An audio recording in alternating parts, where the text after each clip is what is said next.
Pues muy buenos días a quienes nos ven en el video en vivo de el GES, Grupo de Estudios sobre Eurasia.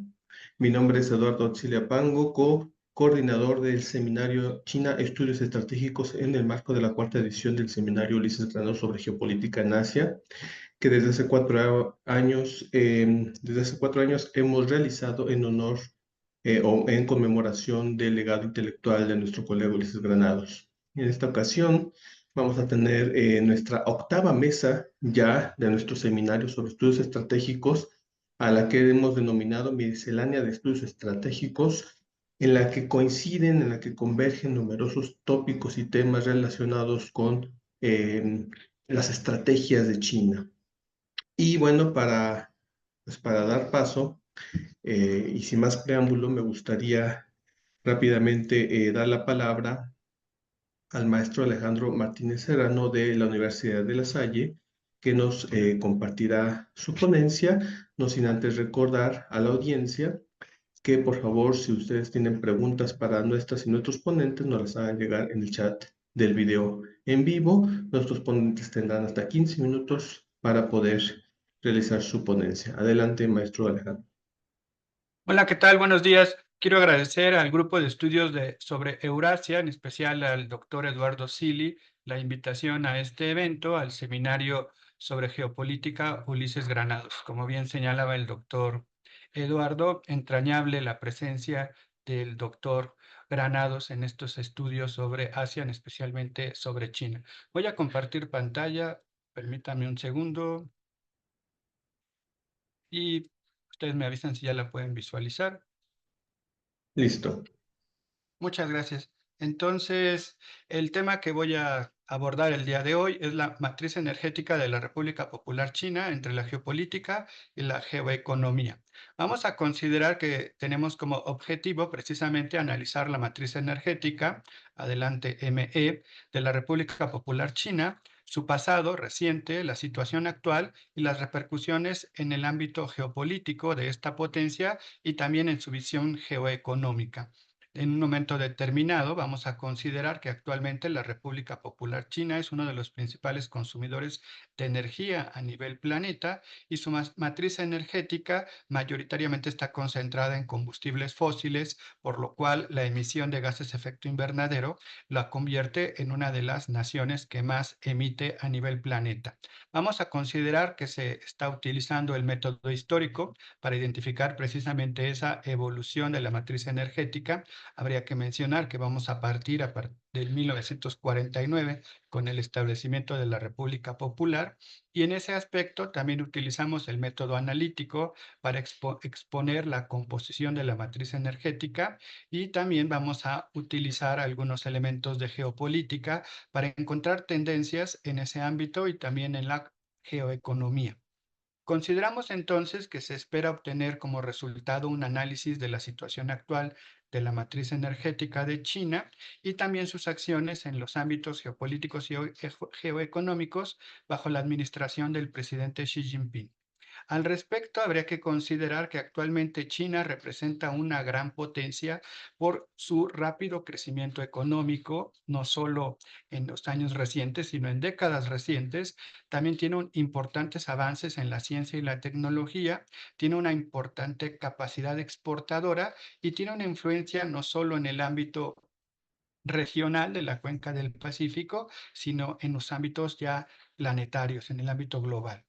Al respecto, vamos a considerar que actualmente la matriz energética, como decíamos, se concentra mayoritariamente en combustibles fósiles y en el 14º plan quinquenal se postulan algunas políticas públicas para disminuir ese tipo de combustibles, lo cual es congruente precisamente con la firma y ratificación del Acuerdo de París por parte de la República Popular China. Un poco de historia, como decíamos, nuestro punto de partida es la fundación de la República Popular en 1949 bajo el liderazgo de Mao Zedong, donde vamos a encontrarnos ese respaldo por parte de la Unión Soviética desde el punto de vista no solo ideológico, sino también técnico, para el desarrollo de su industria y sus energéticos. Y durante la década de los 50 y 60 vamos a encontrar esa asistencia técnica para el fortalecimiento de la industria petrolera, y en ese momento China se convierte en exportadora de carbón y de algunas otras materias a cambio de tecnología y equipos industriales. En ese aspecto, vamos a encontrar que el petróleo ocupaba un lugar secundario, principalmente el consumo era alrededor del 10%, y vamos a encontrarnos que, como dice Dueñas, 2013, los hidrocarburos fósiles, esencialmente el petróleo y el gas, han sido cruciales en el desarrollo industrial y económico de naciones, y en este caso en específico de la República Popular.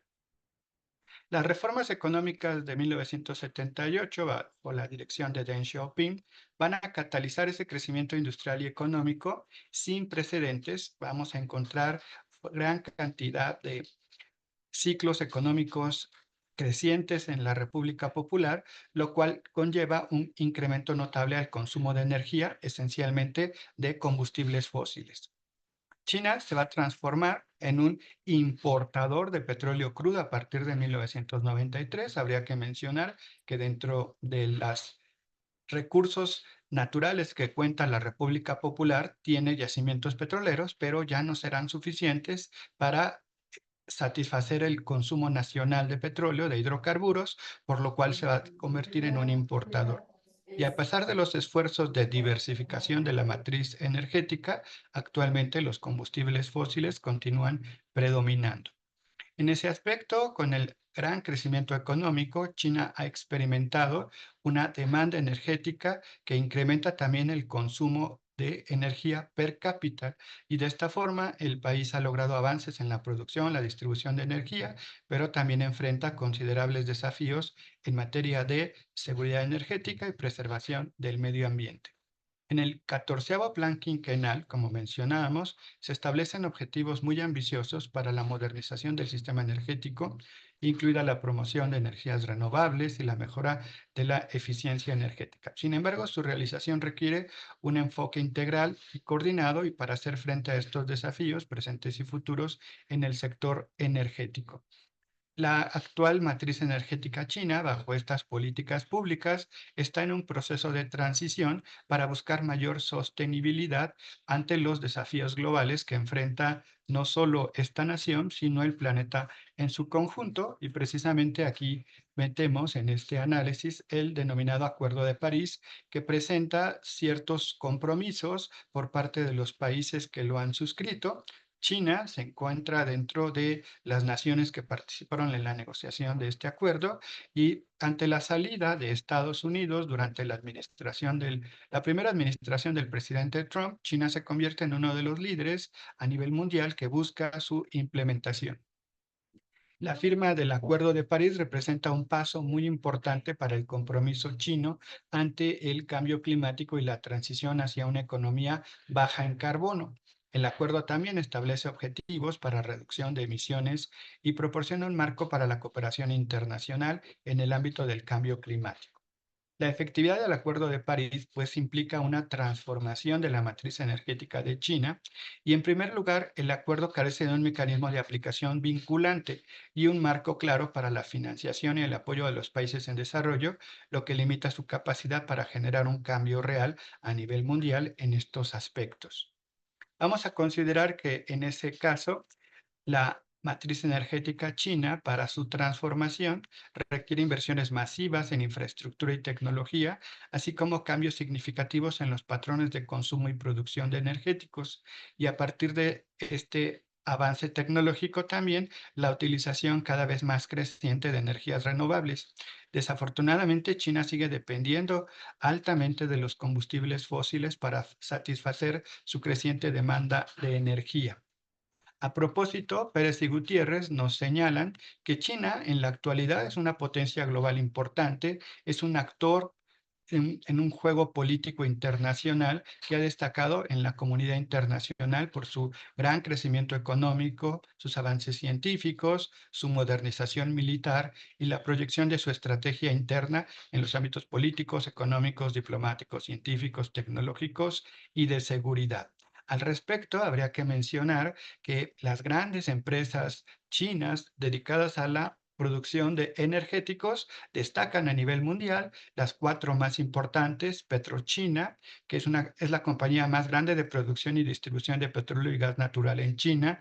También tenemos la CPTDC, la China Petroleum Technology Development Corporation, que es el mayor proveedor mundial de materiales y equipos petroleros y petroquímicos. También tenemos Sinopec, la segunda compañía de petróleo y gas en China, con 12 subsidiarias. Y la número 4 es la China National Offshore Oil Company. Es la tercera petrolera más grande de China, sin embargo, es más rentable que PetroChina y que Sinopec, debido a que no está obstruida en los costos de refinación y se encarga sobre todo de exploración y desarrollo de petróleo y gas fuera del país. De acuerdo con la información de la Agencia Internacional de Energía, vamos a encontrar la matriz energética de la República Popular China, la cual se sustenta mayoritariamente en carbón con el 61%, en petróleo 19%, gas natural 7%, por lo cual representa el 87% de del consumo de energía en China. Actualmente está sustentado en productos de procedencia fósil, la energía fósil. En ese aspecto vemos que construimos la siguiente gráfica, donde está precisamente la producción, la utilización de carbono, la utilización de gas natural y la utilización de petróleo. Las llamadas energías renovables o energías verdes, energías fuera de este ámbito de fósil, como sería el caso de la energía nuclear, representa el 3%, la energía hídrica 3%, la eólica y solar 3% y los biocombustibles 4%. De ahí que el reto de transformar la matriz energética china implica una verdadera actividad de enormes dimensiones. Vamos a considerar cuáles son los principales exportadores de combustibles a China. Ahí es donde inicia nuestro análisis desde el ámbito geopolítico y geoeconómico, donde China actualmente depende de estos países principalmente para la compra de combustibles, no solo hidrocarburos, sino también carbón, que serían los tres más importantes: gas, petróleo y carbón. Y la principal nación que suministra energéticos a China es la Federación de Rusia, posteriormente sería Arabia Saudita. Vamos a mencionar a los cinco más importantes: Australia, Irak, Angola, que serían las cinco naciones que más tienen exportación de productos energéticos a la República Popular China. Rápidamente vamos a considerar el caso de Rusia, donde sus relaciones energéticas son un elemento que actualmente dinamiza la alianza entre las dos naciones a lo largo del primer cuarto de siglo del siglo XXI. El caso de Arabia Saudita, sobre todo, se sustenta en la necesidad saudita de diversificar sus mercados y ya no depender tanto de los mercados de los países occidentales. En el caso africano es muy importante la presencia de China, donde como resultado de un posicionamiento estratégico tiene varios países donde se encuentra teniendo alianzas estratégicas para la compra de energéticos. Sería el caso de Nigeria, por ejemplo. También sería el caso de Sudán, Angola y Gabón, donde hay presencia de estas empresas de origen chino dedicadas a la industria de la energía. Y finalizamos rápidamente con algunas conclusiones, como el destacar el compromiso chino en el Acuerdo de París para llevar a cabo una mitigación del cambio climático y un reposicionamiento de la matriz energética, lo cual enfrenta grandes desafíos y limitaciones al interior de la economía de la República Popular. Y también tenemos el compromiso para la transición de la matriz energética para llevar a cabo una mayor utilización de otro tipo de energías limpias, energías verdes, y de esta forma impulsar el desarrollo de la República Popular, disminuyendo el consumo de los llamados combustibles fósiles. Muchas gracias por su atención. Muchas gracias al maestro Alejandro por su ponencia. Igual voy a usar un poco del rol de moderador para lanzar la primera pregunta que me surgió en lo que estaba escuchando la ponencia, ya que yo he escuchado que China ya produce más, la mitad o poco más de la mitad de la energía eólica en el mundo. Y no sé si, bueno, ya ahorita en la sesión de preguntas y respuestas, si por favor nos puedas ilustrar, Alejandro, sobre cuál es la tendencia justo, ¿no? La perspectiva del uso de las energías renovables, a pesar de que China pues sigue siendo una economía basada fundamentalmente en energías pues no renovables, ¿no? Porque parece que llama mucho la atención la rápida evolución de la industria de las nuevas energías en China. Pero bueno, para continuar, daré la palabra al licenciado Luis Gabriel Moreno Rodríguez de la Universidad Autónoma de Querétaro para que nos comparta, por favor, su ponencia. Adelante, Luis.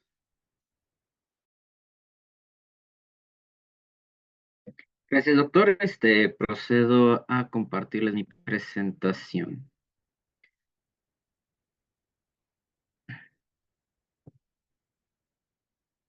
¿Me pueden confirmar si ya la visualizan?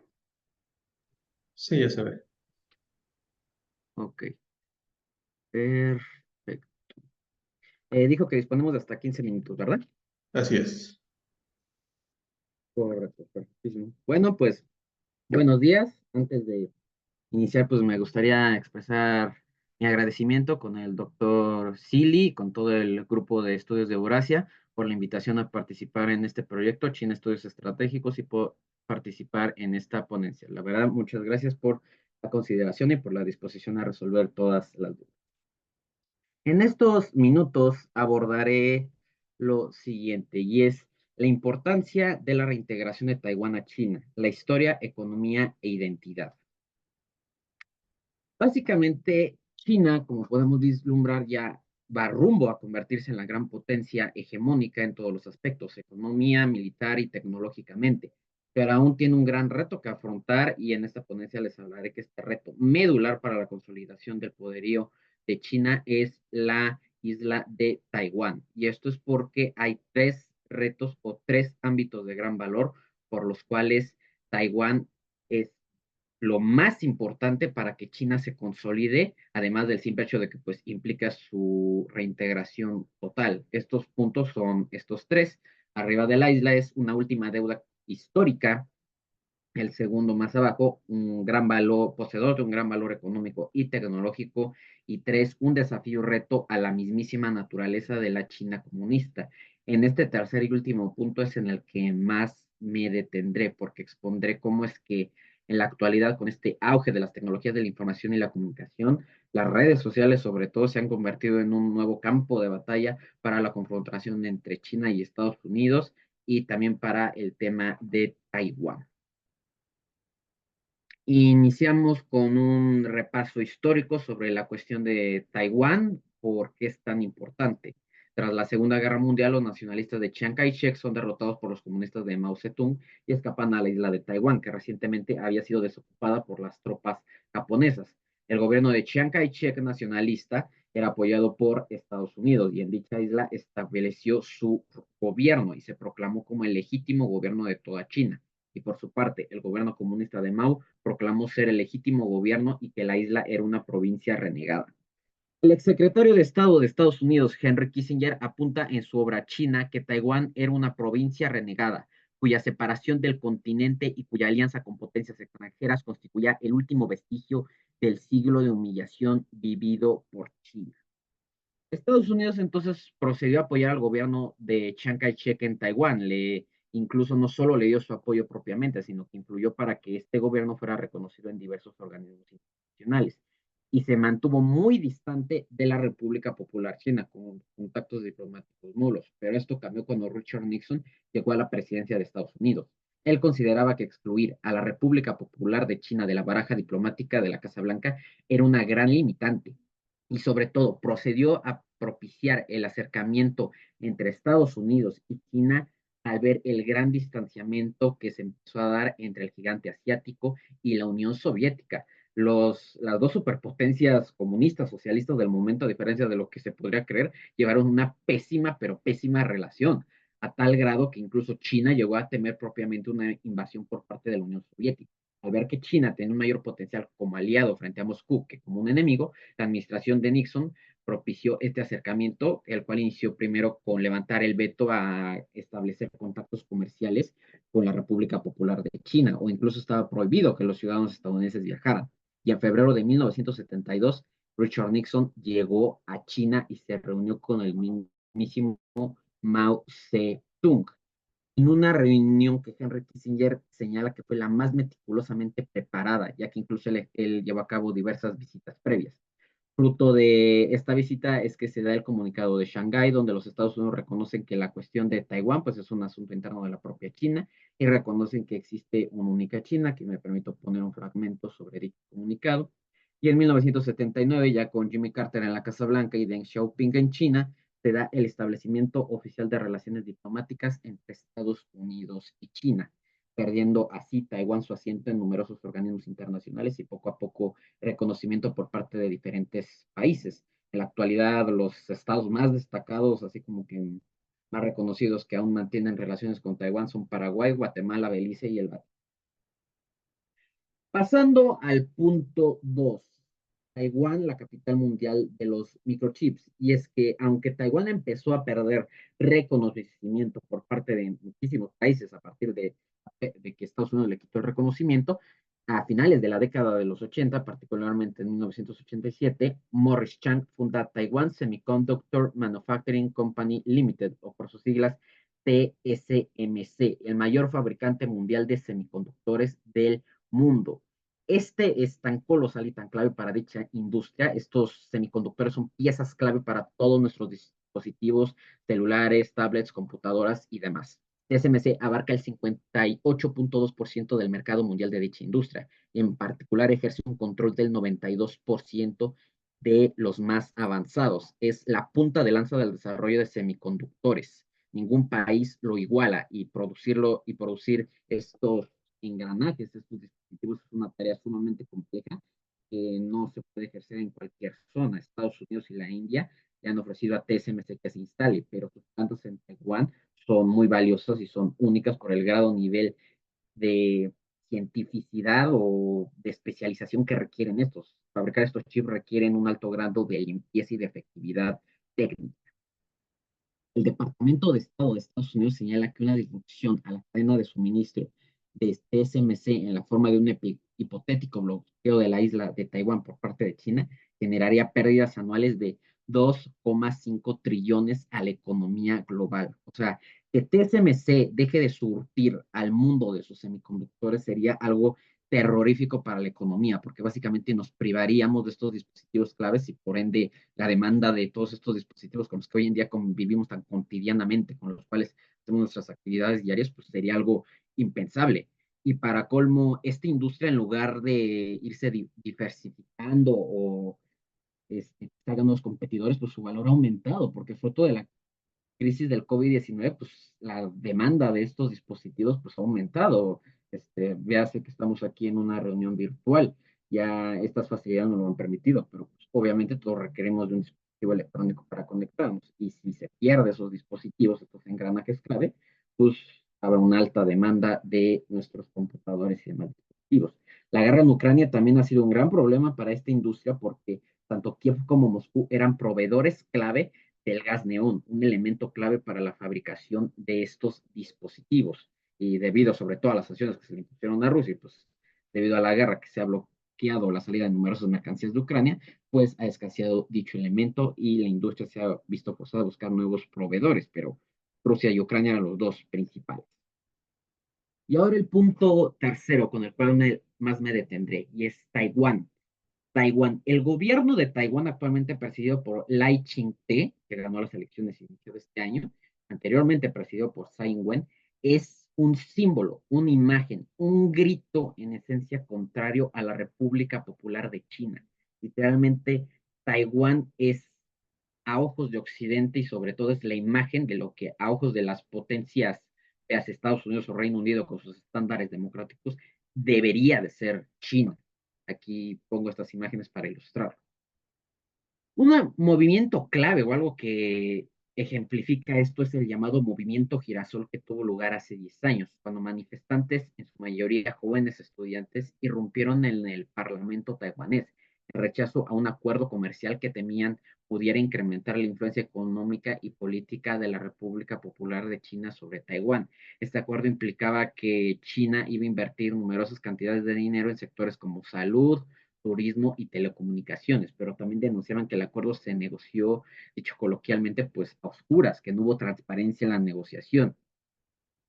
Esto pues desató un gran enojo por parte de los estudiantes y el Kuomintang, que era el partido gobernante en ese entonces, pues iba a aprobarlo sin una discusión meticulosa. Eso era lo que les preocupaba.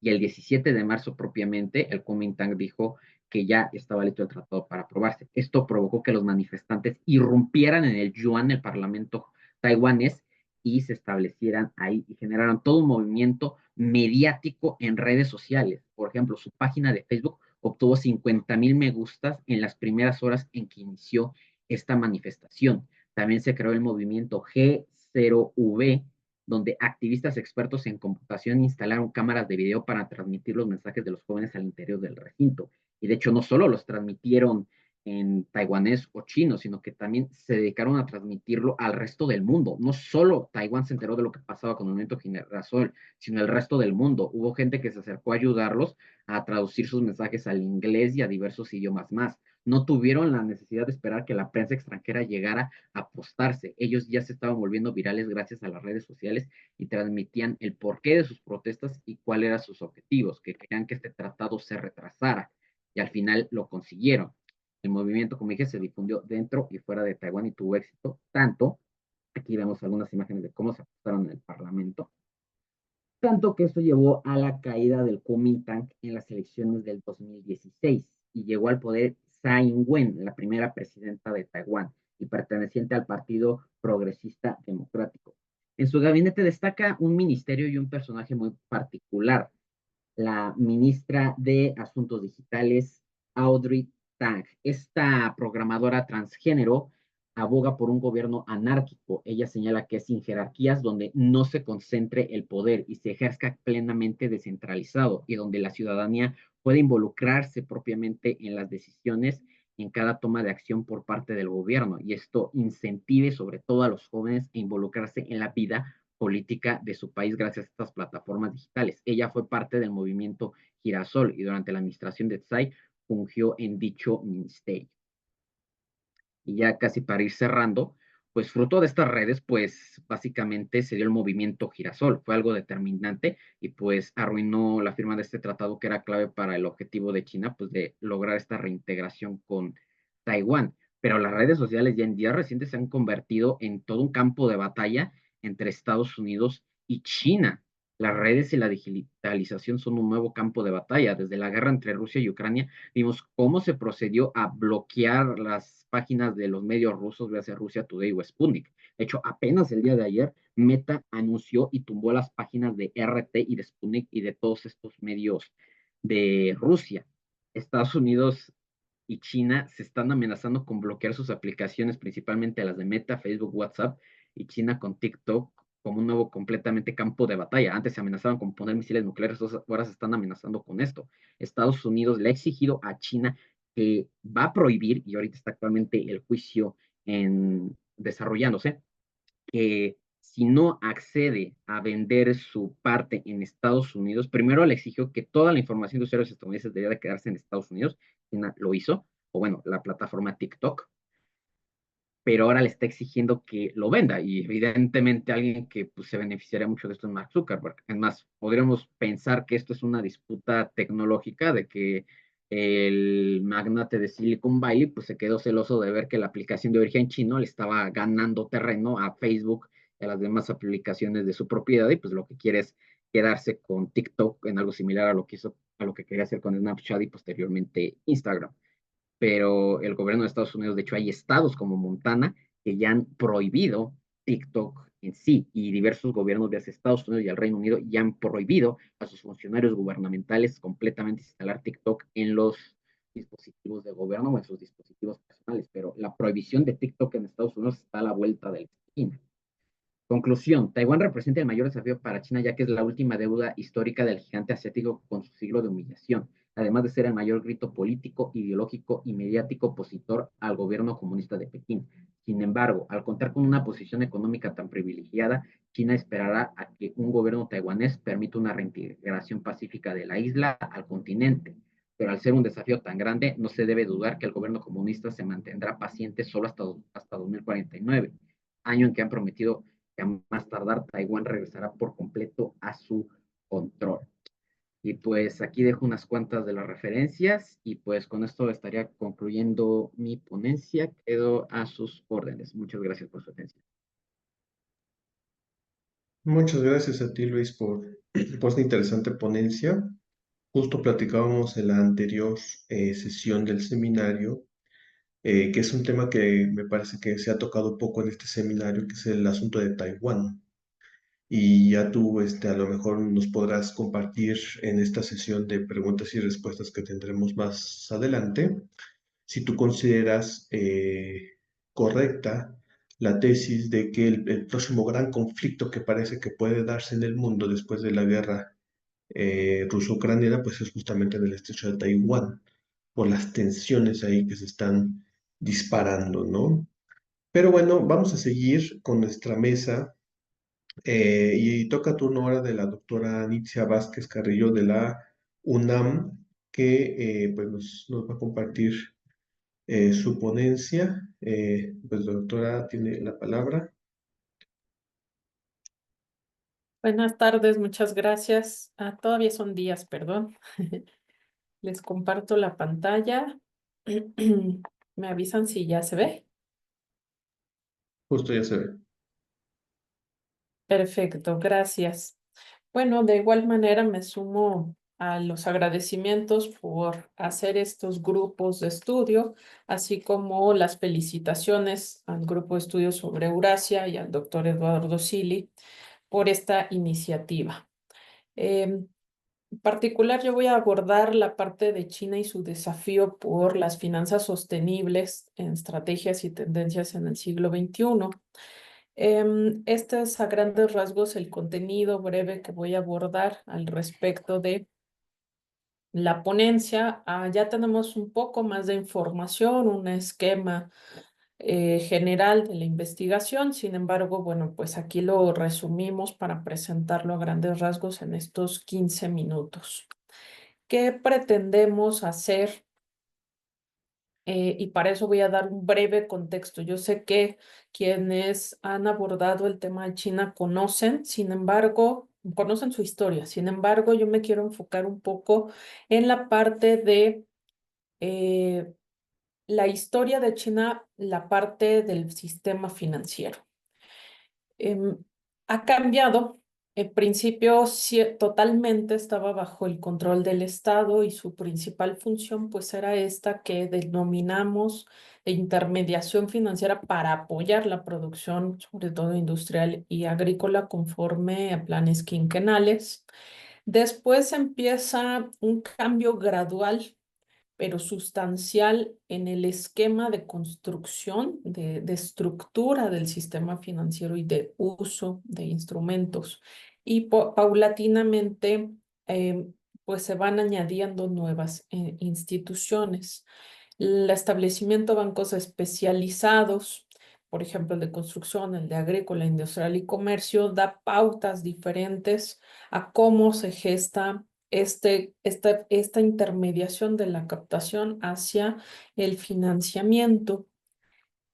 Importantes las reformas financieras en los 90 sobre el sistema bancario, donde además abre la puerta al mercado de valores como nuevo mecanismo para movilización de capital y donde además las empresas extranjeras hoy en día tienen mayor participación.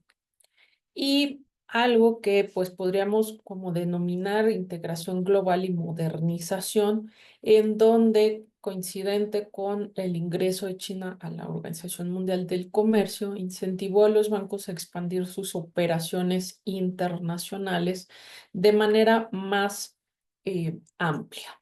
En ese sentido,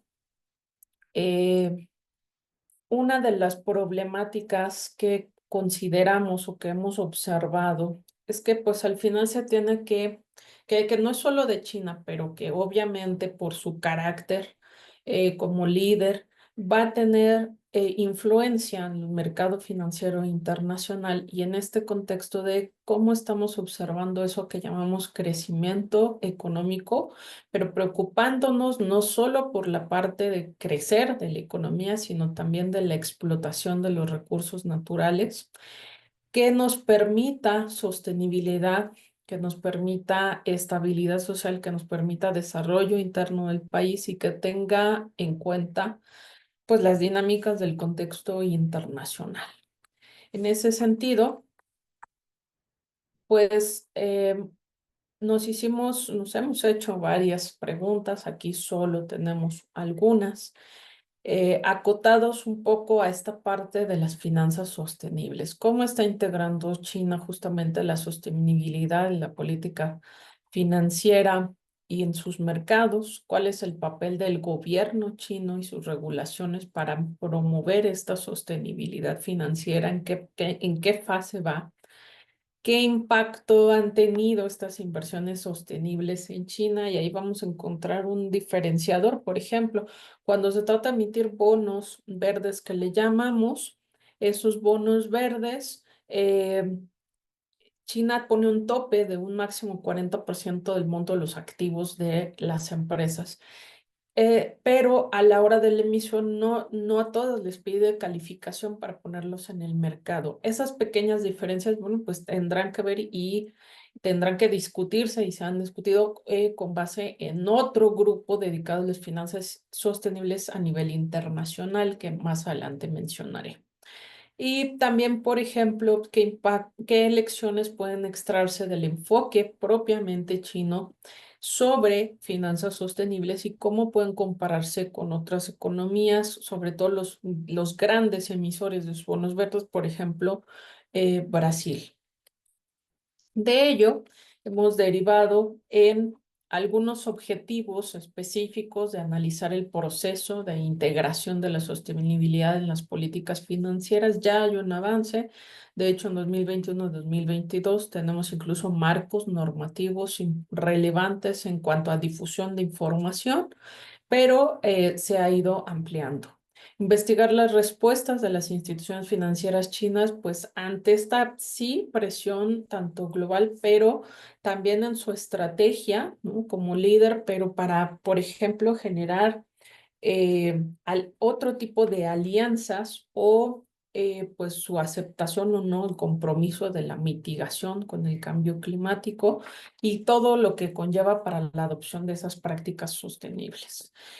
También comparar este enfoque, reitero, de China con otras economías y, por ejemplo, con lo que está haciendo la Unión Europea, que para el 2026 está pidiendo criterios específicos que va a revisar de productos que vayan a ser importados a toda esa área y que, por supuesto, pues a China le conviene mirar y voltear a ver cuáles son esos criterios y si se puede poner en la cabeza de las negociaciones sobre esos mismos criterios.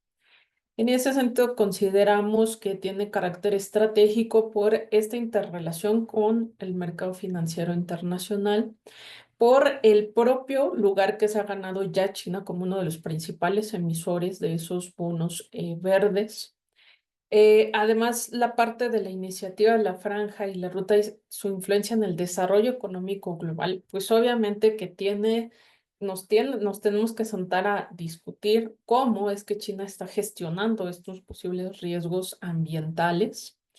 Y pues lo que les decía de lo que está haciendo la Unión Europea, por ejemplo, y por mencionar un ejemplo, que impondrá cargos de importación a productos como acero, cemento, electricidad y que pudiera afectar en el futuro, va a entrar en vigor en 2026, pues todo lo que es el mercado exportación de China.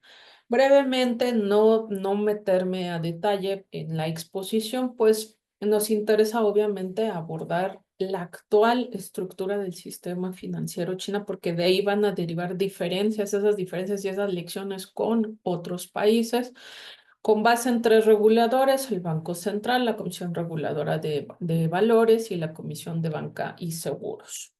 Sistema bancario de inicio, pues con 5 grandes bancos estatales, los cuales actualmente representan más del 50% de los activos bancarios en China. El Industrial Commercial China Bank, el Banco de China, el Banco Agrícola, el Banco de Construcción y el Banco de Ahorro Postal de China. Además, hay algunos otros que se les llama bancos comerciales de capital mixto. También tenemos algunos bancos comerciales urbanos que tienen, digamos, tanto tamaños, ubicaciones como especializaciones que se les denomina ya heterogéneas, pero que son bastantes. Y al momento, al menos en la revisión de los datos a diciembre de 2022, se dan ya 75 bancos extranjeros de aproximadamente 20 países con 185 sucursales, no todos con las mismas operaciones bancarias, entendámoslas, son diferentes y hay algunos que terminan con una licencia bancaria tan corta que se convierten en joint venture en realidad. Entonces, bueno, pues hay una especificidad ahí particular. Dentro del sistema que podríamos clasificar no bancario en esta, a su vez, tipificación que en ocasiones se hace académica para estudiar los sistemas financieros, bueno, pues tenemos cooperativas de crédito a nivel rural, a nivel urbano, lo que se conoce como joint venture y oficinas de representación, que bueno, pues ahí dista un poco más bien. No es la clasificación clásica de venida de la banca europea ni de la banca norteamericana.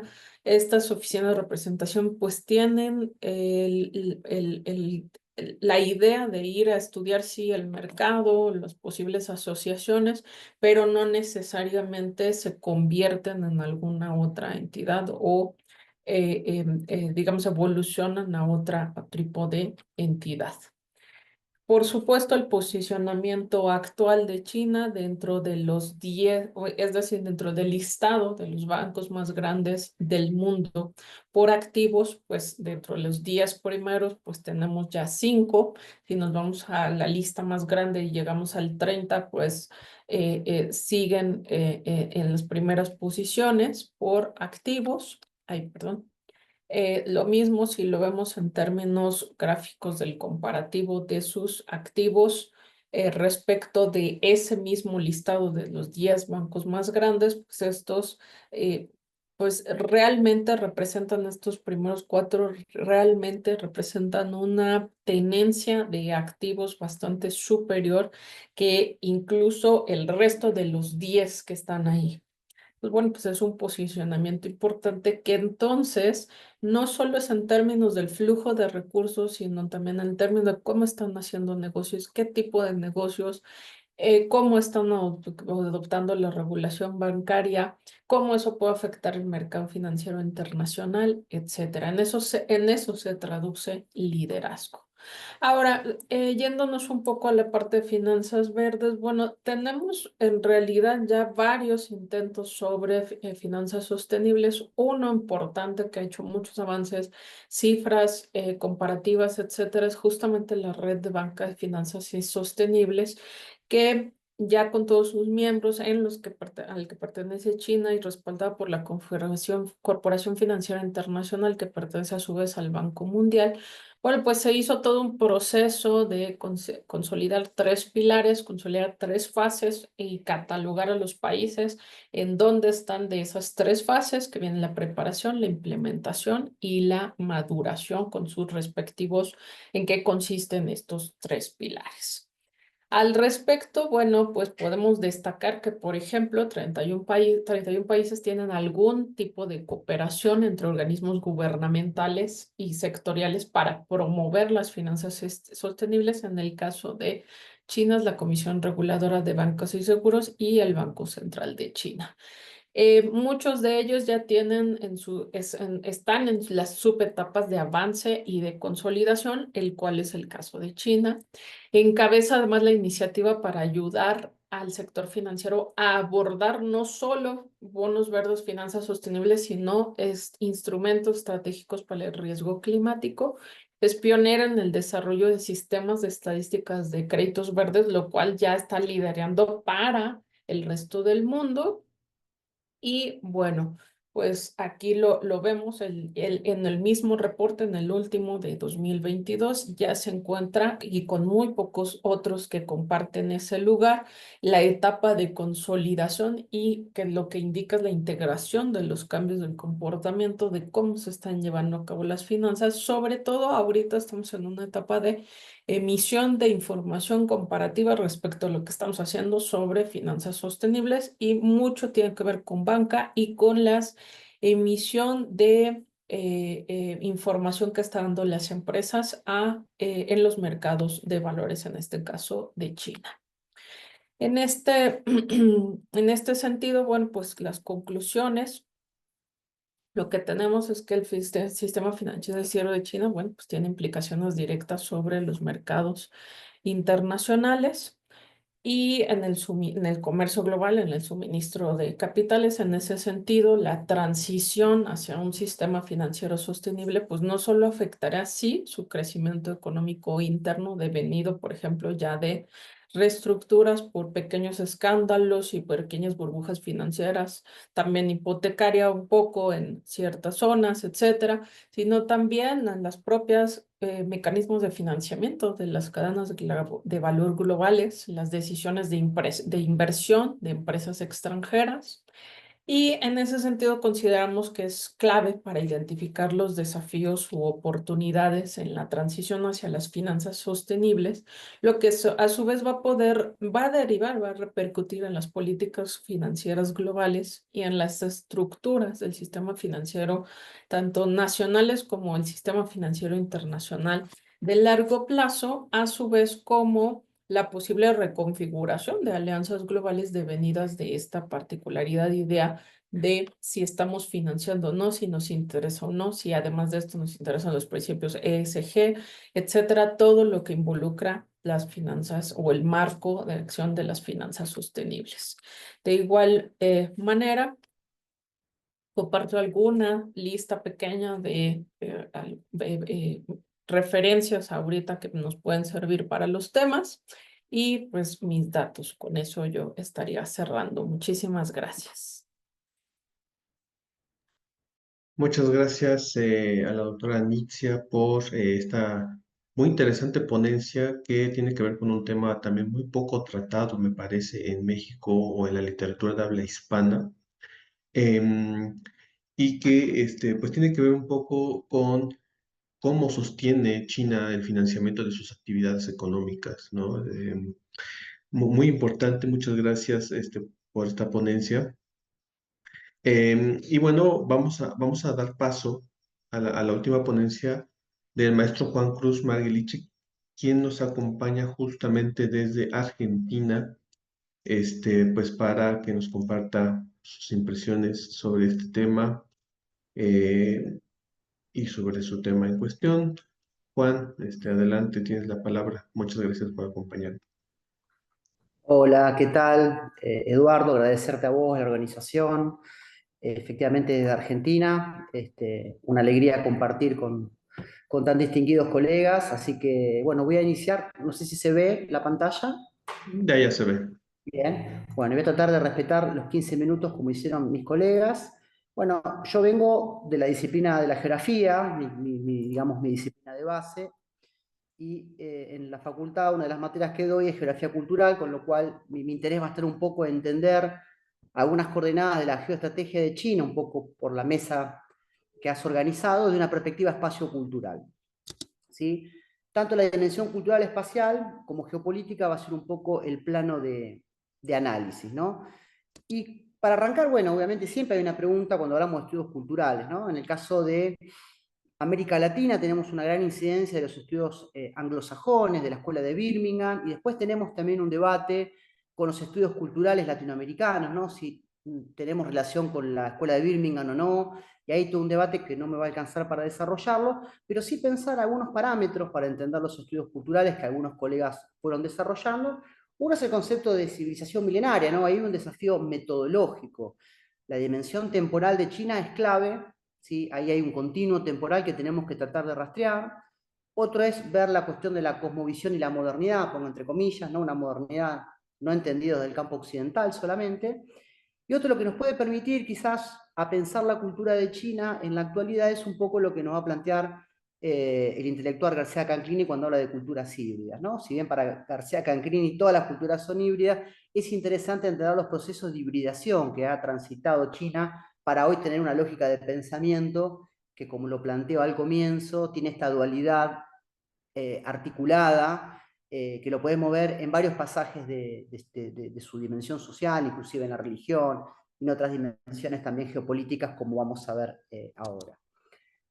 Un autor clave para meternos en los estudios culturales, que si bien no trabajó específicamente de China, es la obra de Edward Said, Orientalismo, ¿no? Que lo escribió en el 79 y después retoma una relectura, pero él nos va a decir claramente que Oriente fue orientalizado, con lo cual cuando hablamos de estudios orientales tenemos que entender que hay una fuerte impronta del occidentalismo, que para trabajar categorías, para entender propuestas geopolíticas, tenemos que tener una resignificación y relectura del pensamiento chino. No es tan sencillo acceder a estos estudios, sobre todo, bueno, con estas discusiones mediáticas que plantea muy bien este colega. Y Jean Golden, que trabaja también, dice algo que es muy interesante: las relaciones culturales entre Occidente y Asia Oriental son superficiales. Occidente se considera el dueño de la relación universal y de la única fe verdadera. Entonces acá, bueno, tenemos como un primer paraguas para ingresar en los estudios culturales de China. Y China también discute con estas cuestiones. Si ven Samuel Huntington en el 96 con el choque de civilizaciones, metodológicamente y teóricamente no tenía ningún asidero en defensa de estas ideas culturales. Es muy fuerte la tendencia de lo que entendemos como cultura todavía como Occidente para construir un puente para poder comprender los estudios de Asia, ¿sí? Entonces, esta estructura de Samuel Huntington, lo que va a denunciar Said con orientalismo, es una estructura que China está tensionando en los últimos años, sobre todo en la medida que a partir del 70 ha hecho un desarrollo hacia el exterior. Ahora, ¿qué me quiero centrar como clave para pensar lo geopolítico en esta primera parte? Es la obra de el Tianxia, una filosofía para la gobernanza global, de Zhao Tianshan. Bueno, Zhao es un filósofo que va a llevar la teoría del Tianxia, una teoría que tiene más de 3000 años de antigüedad, donde China puede llegar a decir que antes que la polis griega estaba el Tianxia como forma de gobierno global, que lo vamos a ver muy escindido de la lógica occidental hegemónica. Bueno, Zhao es uno de los think tanks del pensamiento geopolítico chino. Él lleva esta lógica filosófica. Podemos discutir después lo sacro religioso laico que tiene esta teoría, pero lo lleva al campo de la geopolítica. Y lo que va a discutir Zhao Tianshan, y sobre todo el Tianxia, es el centro de la lógica estadocentrista que tiene la geopolítica occidental, ¿no? Va a decir, Zhao es la lógica del Estado-nación, nos sirve para entender la lógica de un mundo internacional, ¿sí? Ahí vamos a diferenciar después lo que es el orden global y el orden internacional. Entonces Zhao va a tratar de criticar la estructura de la arquitectura de relaciones internacionales para decir, bueno, el Tianxia, que tiene 3000 años de antigüedad, es una nueva manera de relacionarse que plantea China con el mundo. Acá está el Tianxia. Estos gráficos son gráficos que responden un poco a la lógica cuando surge el Tianxia, que es en la dinastía Zhou, donde rápidamente no había una dinastía central, la dinastía Zhou era minoritaria, no tenía la capacidad militar y demográfica para poder doblegar a otros pueblos, con lo cual aparece la lógica del Tianxia, que significa todo lo que está sobre el cielo, ¿sí? Donde hay una especie de relación cielo, emperador y tierra, y esto le permite al Tianxia durante mucho tiempo poder gobernar el territorio de China, ¿sí? Y este Tianxia, que tiene una lógica concéntrica, lo que va a generar es filosóficamente estas tres integraciones, ¿no? Que lo explica muy bien Zhao. La integración del mundo físico, todas las tierras bajo el cielo, ¿sí? Acá podemos retomar la idea de la civilización global que plantea China, atando puntos, ¿no? Entre esta teoría y la actualidad.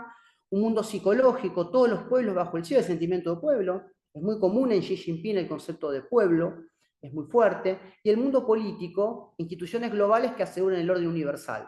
Bueno, acá el Tianxia y Zhao va a criticar mucho esta organización Estado-centrista, Estado-nación, que sabemos cómo funciona, ¿no? Que a la hora de relacionarse a escalas más amplias aparecen los conflictos y no la lógica de solidaridad o de complemento. Y esta es la estructura que plantea el Tianxia. ¿sí? Que lo podemos pensar en la actualidad también un gobierno central, donde rige las reglas, donde hay leyes universales, donde arbitra los conflictos, pero hay una descentralización, hay una autonomía en la lógica de la gobernabilidad. Bueno, esto generalmente no pasa cuando hablamos del concepto hegemónico más tradicional que plantea el mundo occidental. Entonces el Tianxia podría estar tensionando en algunas cuestiones de la política exterior de China. Y acá está el concepto de gobernanza global, que es un concepto también muy utilizado por China y que tiene que ver que en la medida que surge un contexto de consolidación interna, ¿sí? Vamos a ver después que China es importante, esta geopolítica local, puede ampliar las capacidades de dimensión internacional. ¿Sí? Entonces ahí aparecen los desafíos de la cooperación. China, de la conferencia de Bandung 1955, se para como un país del sur global. ¿Sí? Hay trabajos de Jorge Malena, China un país grande, donde se plantea, donde no se habla de hegemonía, donde aparece la idea de multilateralidad, la idea de win-win, las lógicas, ¿no? de cooperación. Pero todo esto también con una fuerte impronta de la cosmovisión china, ¿no? Cuando uno habla de gobernanza, bueno, hay que también entrar en estas cuestiones más de análisis. Y acá está la diferencia que hace el Tianxia con Occidente, ¿no? Lo que yo venía planteando. Occidente es más un sistema global basado en polis, estados. ¿Sí? El Tianxia tiene una lógica más de vínculo universal. El Tianxia se embebe de alguna manera del confucianismo también, de la lógica del buen gobernante, ¿sí? No la idea de tiranía, sino autoridad moral. La idea de una idea más universal del mundo y no estadocentrista, bueno, y varias cuestiones que tienen que ver no hegemonía, sino jerarquía y moralidad, y algunas cuestiones que son diferentes, ¿no? El consenso de Washington con Estados Unidos y el consenso de Pekín con otras lógicas, ¿sí? Con las lógicas más de transferencia tecnológica en el caso de China, Occidente con lo que ya conocemos, los paquetes de ajuste estructural, Banco Mundial, etcétera, que terminan generando un endeudamiento y una lógica de subordinación de los países en relación a los objetivos de los países centrales. Acá brevemente, esta obra es muy interesante de Marcelo Gullo, él es un argentino que plantea la teoría de la insubordinación fundante. Él va a explicar en el libro cómo los países de un proceso de periferización avanzan al desarrollo de un país central.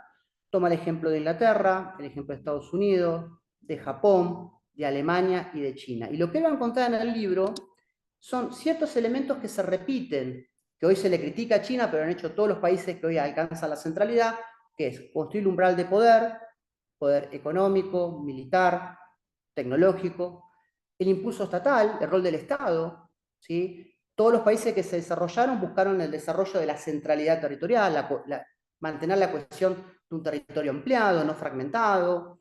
Y por último, lo que va a decir es la insubordinación ideológica. ¿Qué es esto? Que ningún país se desarrolló o pasó de la periferia a la centralidad sin tener un desarrollo cultural.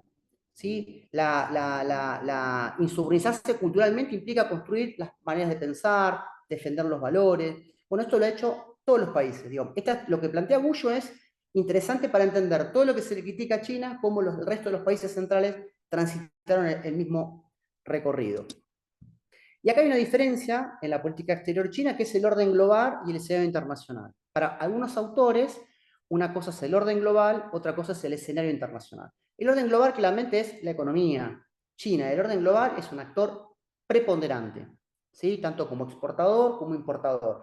Ahora, en el escenario internacional, China todavía en algún aspecto es un free rider, ¿sí? Se puede mover y tomar decisiones formando parte del Consejo Social de la ONU, a veces decisiones que lo beneficia o no, siendo más un árbitro externo, pero todavía no tomando esa dimensión que sí lo viene haciendo Estados Unidos, ¿sí? Ahí hay una diferencia que lo podemos marcar acá, ¿no? La política internacional tiene que ver con estrategias de intereses nacionales, la política mundial es más de competencia internacional. Bueno, ahí hay una diferencia también que es interesante definir. Bueno, China va a jugar en el escenario internacional en algún momento con una política diferente, va a salir de la cuestión multilateral a una política más central. Bueno, eso es un escenario también que es para discutir. Y después Peñamora es interesante porque hace una taxonomía de la hegemonía. Si bien China no habla de hegemonía, nos podemos pensar en qué estadio está China o a qué aspiraría, ¿no? Está la hegemonía aislacionista, que es cuando China logrará alcanzar la autonomía de poder económico y militar. ¿Sí? Hoy China sabemos que no puede meterse en una acción bélica porque no tiene una correlación de fuerza de paridades con Estados Unidos, no puede cortar el suministro de materia prima y alimentos y energía. Otra, la hegemonía jerárquica, una potencia hegemónica regional de carácter tributario. Bueno, China es un hegemón regional, también cuida mucho la cuestión de lo regional. Pensemos que las provincias autónomas están cerca de la frontera de países de Europa del Este, con lo cual ahí también hay una tensión interesante para desarrollar. La hegemonía cooperativa, ¿sí? Bueno, también mantener un dominio sobre el espacio de Asia Oriental, buscando la cooperación. O la hegemonía coercitiva, donde China hoy todavía no lo hace, por lo menos en los términos bélicos, ¿no? Podemos discutir si lo hace en otros términos. Y después traigo acá un colega, amigo, también de Argentina, Gabriel Merino. Él analiza con estos 4 puntos la dimensión geopolítica del desarrollo, y me parece que es clave para pensar a China. Merino dice que en todo desarrollo, o en toda geopolítica de desarrollo, hay un sujeto. En el caso de China, siempre uno habla de Mao Zedong, Deng Xiaoping, siempre hay una figura preponderante en el desarrollo geopolítico y económico de un país. Bueno, analizar los sujetos, no solamente en los nombres, sino en la cosmovisión política e intelectual que llevan en su desarrollo, ¿no? Otra de las condiciones históricas espaciales, es decir, ¿qué lugar ocupa China en el sistema internacional? ¿Sí? En el caso, si quieren Argentina, bueno, hablamos de una posición de periferización. Bueno, si queremos salir de esa periferización, ¿qué necesitamos? El tercer punto, la escala. Una escala regional, ¿sí? Armar un proceso de regionalización en América Latina. Bueno, China tiene una escala mayor para poder competir. En el caso de América Latina, si lo pensamos en países aislados, la escala nos imprime una lógica de ampliación, ¿sí? Ampliar recursos, ampliar mercados. Y otras son las capacidades estratégicas socioestatales. Bueno, el Estado. Sí, acá en Argentina estamos transitando un gobierno ultra neoliberal, donde volvemos a las recetas del 70, dictadura en Argentina, década 90, neoliberalismo, 2015, ¿no? Donde el Estado no tiene que participar absolutamente nada, salvo para beneficiar a los sectores externos. Bueno, acá las capacidades estratégicas y sociales estatales de China son clave, ¿sí? China tiene una fuerte preponderancia en la política estatal. Muestro esta propuesta como para pensar en la posición de China. Después también analizar la globalización con características chinas, ¿no? Bueno, hay autores que hablan de 3 tipos de globalizaciones o de apertura, en el 70 con las zonas económicas especiales, la OMC y la nueva ruta de la seda. China, a su vez, esto lo trabaja César Villafañe, un colega mexicano que lo conocerán, donde explica cómo China construye su propio centro y periferia dentro del territorio, sobre todo a partir del 70, ¿no? Donde puede dotar China dividida, él habla de una China de tercer mundo que promueve mano de obra, una China más industrial que está sujeta a la zona costera, y una China del Partido Comunista que es la lógica central de la ideología política del partido. Bueno, eso es interesante también pensar cómo China generó una globalización de una China útil, ¿sí? Una China que podía adaptarse más competitiva al mercado internacional y no abrirse, como generalmente la globalización nos pasa a los países latinoamericanos, y entramos en estos conflictos de la lucha con la diferencia de correlación de fuerza. Bueno, acá, bueno, el impacto del norte de la seda, rápidamente, ¿no? Implica la salida exterior, mayor papel en asuntos internacionales, bueno, mayor cooperación internacional, poder blando.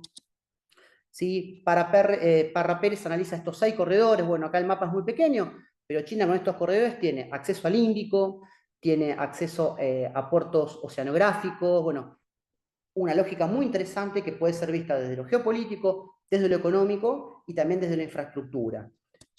Y acá, bueno, ¿cuál es el escenario de la actualidad? Bueno, es lo que estamos viendo, ¿no?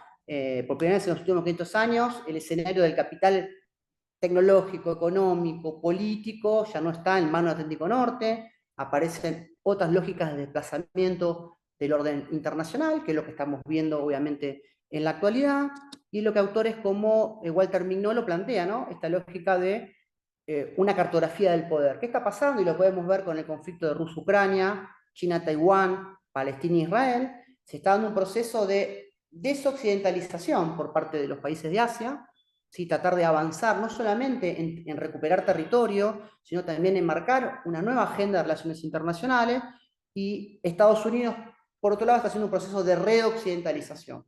Por eso, como dicen algunos autores, la guerra de Ucrania y Rusia, la guerra de China y Taiwán, el conflicto entre China y Taiwán, y el conflicto de Israel y Palestina es un solo conflicto, ¿no? Que está fragmentado, pero tiene que ser leído de una manera holística. No sé cuánto me queda, muy rápido. Bueno, ¿qué pasa en América Latina y el Caribe? Y acá tenemos varias preguntas, ¿no? En el caso de América Latina, pasó en Argentina, ¿no? Después se cayó en los acuerdos del entrar al BRICS, hay algunas cuestiones. Y bueno, ¿qué pasa con América Latina? ¿Se va a poder incorporar a esta nueva ruta de la seda, a una nueva dependencia, o va a poder plantear una propia agenda de trabajo a nivel regional? ¿Sí? ¿Vamos a ir a una reprimarización de la economía o vamos a poder plantear transferencia de tecnología y otro tipo de cuestiones? Bueno, ¿cómo impacta la infraestructura en el territorio? Una lectura que a veces no se hace. La infraestructura, ¿dónde va a ir? ¿Va a ser una infraestructura que va a ser un canal productivo selectivo, pensando solamente en la extracción de materia prima, o va a ser una infraestructura que va a ser un desarrollo regional? ¿Sí? Bueno, es una discusión también. Y después, que lo plantea acá también Herrera Santana, que lo vamos a ver ahora en otra filmina, es el tema del poder infraestructural. ¿Sí? ¿Qué pasa con la nueva ruta de la seda? Si realmente genera un desarrollo win-win o genera nuevos centros y periferias dentro de los territorios. Y otro que lo trabaja Peter Duce, que también es interesante, es qué pasa a veces con las triangulaciones. Y en el caso de México, China, Estados Unidos, es muy interesante cómo trabaja Peter Duce, ¿no? Bueno, cómo juega cuando hay países que están con ciertas lógicas de interdependencia. Y el poder infraestructural, voy a ir acá porque no voy a llegar. Bueno, ¿qué plantea Herrera Santana? Es que dice, en realidad lo que puede llegar a plantear la nueva ruta de la seda en cuanto a la infraestructura es lo que llama él una nueva geopolítica de la fragmentación. Es decir, que la única coherencia para comprender el proyecto infraestructural de la nueva ruta de la seda es pensando en fragmentar el territorio para generar una cohesión territorial en beneficio de China. Bueno, eso hay que estudiarlo, ¿no? Hay que tomar caso por caso y ver cómo impacta la infraestructura y cómo interactúa. ¿Sí? Pensemos que estamos hablando de una infraestructura que va a hacer impactos ambientales, que va a correr pueblos originarios, que va a atravesar diferentes estados, territorios, lógicas de apropiación. Entonces también me parece que hay que tomarlo también con una lectura fuertemente espacial. Y sí me parece interesante, en el caso de esta política exterior de China, que es, nosotros en Argentina tenemos lo que se llama privatización y concesión. ¿Sí? Cuando uno privatiza, entrega la empresa en manos netamente del desarrollo de las empresas transnacionales. Hay algunos casos que China está generando que se llama participación pública-privada, PPT, o lo que se conoce como BOT, construcción, operación y traspaso. Hay casos de obra de infraestructura donde China construye una obra de infraestructura, pero el Estado que recepciona esa infraestructura nunca se desentiende del proceso final. Es decir, participan cuando se hace el diseño, cuando se interviene en la infraestructura. Una vez que termina, China entrega la operatividad de esa infraestructura. Me parece interesante porque es muy diferente a lo que conocemos en Argentina en la década de 90 con las privatizaciones y las concesiones, ¿sí? Que genera impactos de todo tipo. ¿Sí? Voy cerrando. ¿Qué obstáculos tiene América Latina con esto? Es bueno, los costos de logística, las escalas, la inestabilidad económica y política. ¿Sí? Sabemos que en América Latina transitamos fuertes corrimientos de maneras de pensar. ¿Sí?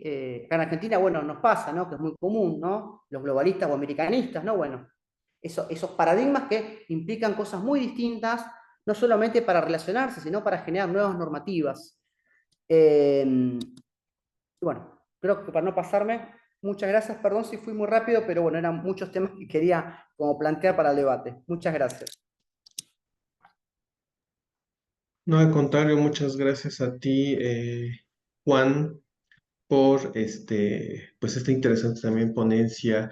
Y como pueden ver, a quienes nos están viendo en el video en vivo, en esta mesa convergieron numerosos temas de muy diversa índole, pero que al final convergen en lo que nos interesa impulsar desde el seminario, que es un poco cómo China está articulando estrategias para posicionarse en el mundo para diversos objetivos, para mantener su desarrollo, para ofrecer ofertas alternativas, geopolíticas alternativas para, vamos a decir, diseño y gestión del espacio y de los procesos que ahí pueden realizarse, y un poco para enfrentar los retos que supone la competencia con otras potencias, particularmente pues Estados Unidos, ¿no? Entonces, reiteramos la invitación a quienes nos ven en el chat en vivo para que puedan dejar sus preguntas a inicio de perdón, al finalizar de cada una de las ponencias. Yo arrojé algunas preguntas un poco para animar el debate. Y bueno, aquí ya tenemos una pregunta en Facebook por parte de José Torrijos dirigida a la doctora Nitsi Vázquez, que dice: la base de las reformas chinas se hicieron pensando en la banca de inversión en infraestructura como pilar del nuevo sistema de los noventas o de la década de los noventas. Entonces hay ya una pregunta. Lamentablemente el maestro Alejandro tuvo que desconectarse por cuestiones laborales, pero me gustaría ceder la palabra en orden en que fuimos pasando un poco, ya sea para reforzar algunos puntos que a lo mejor quisieran ahondar a partir de las preguntas que les fui lanzando o que están apareciendo en el Facebook. Eh, de 5 a 7 minutos, si son tan amables, por favor, para ir cubriendo algunas inquietudes. Y pues yo empezaría con el maestro licenciado Luis Gabriel. No sé si estás por ahí, Luis, para que nos compartas un poco sobre esto que yo te comentaba, sobre qué opinas sobre la posibilidad o la probabilidad del conflicto en el estrecho de Taiwán. Sí, doctor, pues yo la verdad, esta teoría, esta tesis de que el conflicto en Taiwán será la próxima gran contienda bélica una vez acabado lo de Ucrania, no la apoyo, no coincido con ello, no creo que esto de Taiwán vaya a acabar en un conflicto armado por dos razones.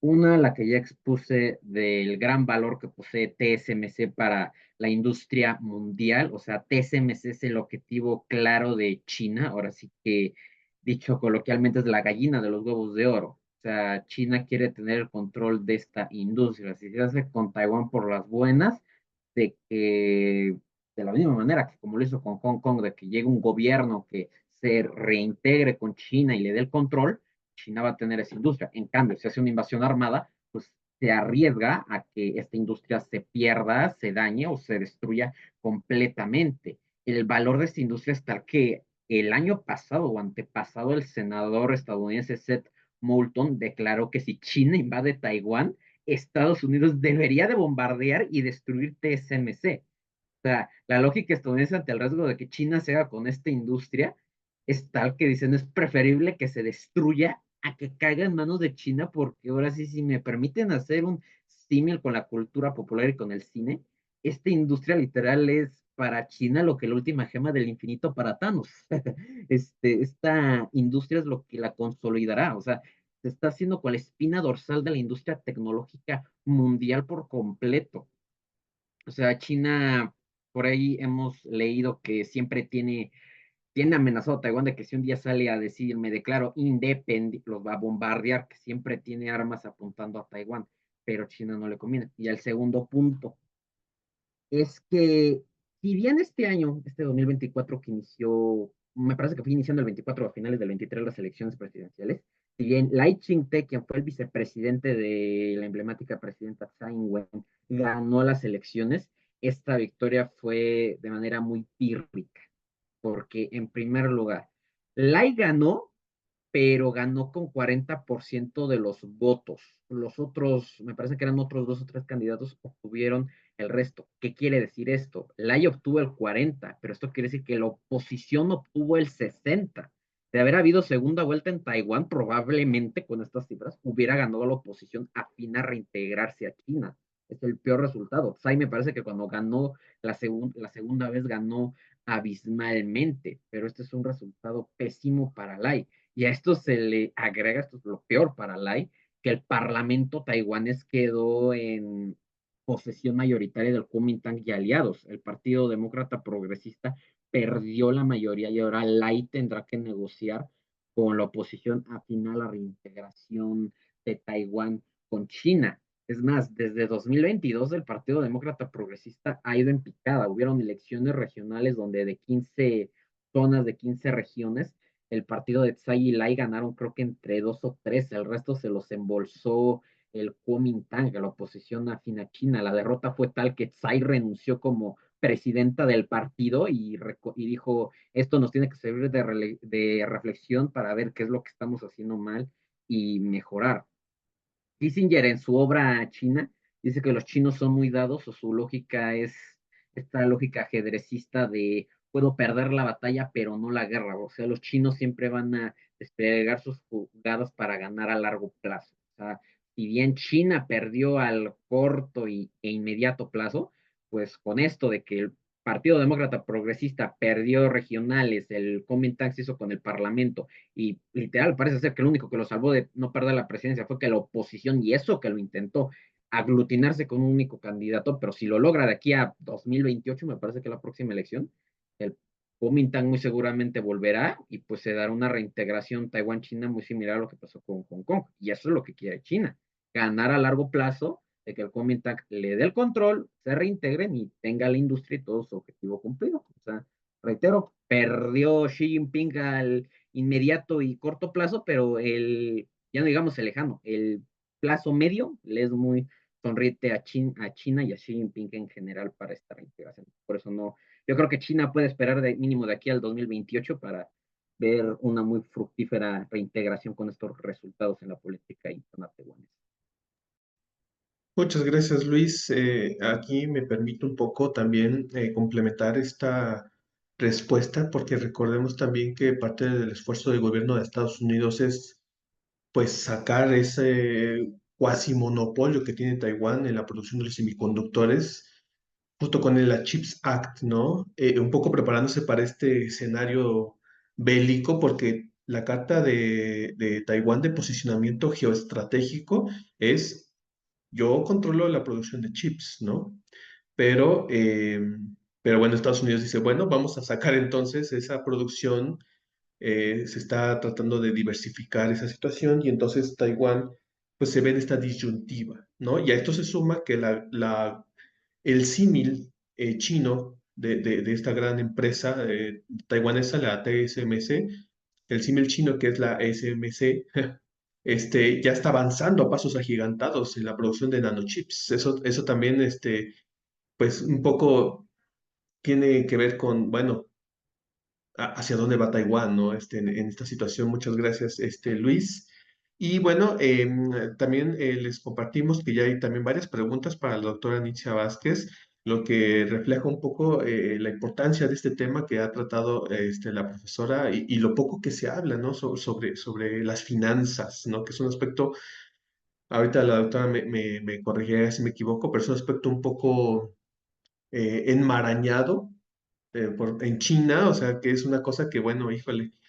Dice Jonathan Domínguez, para la doctora Nitzia, considera que el sistema chino respecto al desarrollo y consolidación de proyectos verdes y finanzas sostenibles podría estar más desarrollado que Occidente. Una primera pregunta, y de ser así, ¿qué políticas puede retomar Occidente para generar mayor eficiencia en los proyectos verdes de finanzas sostenibles? Sandra Trejo, colega, también participante del seminario. Dos preguntas para la maestra, la doctora Nisi. ¿Qué papel desempeñan o juegan los bonos verdes en el mercado financiero y cuál es el papel de la banca ambiental? Y por último, Eduardo Torres, otra pregunta, dice, buen día. ¿Cómo ha influido la creación de las instituciones financieras dirigidas por China como el Banco Asiático de Inversión en Infraestructura en el fortalecimiento del yuan como moneda internacional? ¿No? Preguntas muy interesantes, o sea, así que doctora Nietzsche pues tiene el espacio hasta por 10 minutos porque parece que hay mucha inquietud, ¿no? Sobre este tema que usted nos ha compartido. Adelante, por favor. Sí, muchas gracias. Gracias a todos por su interés. Bueno, la primera pregunta sobre si es más desarrollar las prácticas que las de China que las de Occidente, no. Desde mi punto de vista, creo que más bien se ha anticipado uno para generar resiliencia ante sanciones internacionales y que le permitan hacer mejores alianzas estratégicas. Sí, va vía empresas que dice, voy a invertir a través de estas empresas que ya tienen principios ESG, que ya hacen emisiones de bonos verdes, que ya se preocupan por el cambio climático y entonces conseguir mejores negociaciones incluso, ¿no? Sí hay un marcado compromiso, como lo decía el doctor Alejandro sobre el cambio en la matriz energética, la transición energética, sí han invertido mucho, o sea, sí, pero en términos de financiamiento y de empresa y de estructura, pues no olvidemos la estructura. Hay un concepto que maneja Enrique Dussel precisamente sobre pues la estructura corporativa pues, de Estado, ¿no? Gubernamental. Y eso no ha cambiado. Y en ese sentido, no es que incluso se pongan a emitir información más transparente, más amplia, sino que cumplan los criterios que Occidente le está marcando con este advenimiento de las finanzas verdes y las finanzas sostenibles. Entonces, tanto como más desarrollado, no. Tiene muchísimas más emisiones, sí, se está poniendo a la cabeza, pero las emisiones son cumpliendo, por ejemplo, algunos verdes cumpliendo los criterios que vienen desde el Banco Mundial, desde la Corporación Financiera Internacional. Entonces, pues básicamente se está acotando a esas reglas. Ahorita no hay ningún desarrollo adicional. Sobre lo que nos pregunta Sandra de, bueno, ¿qué papel juegan como tal el mercado de los bonos verdes?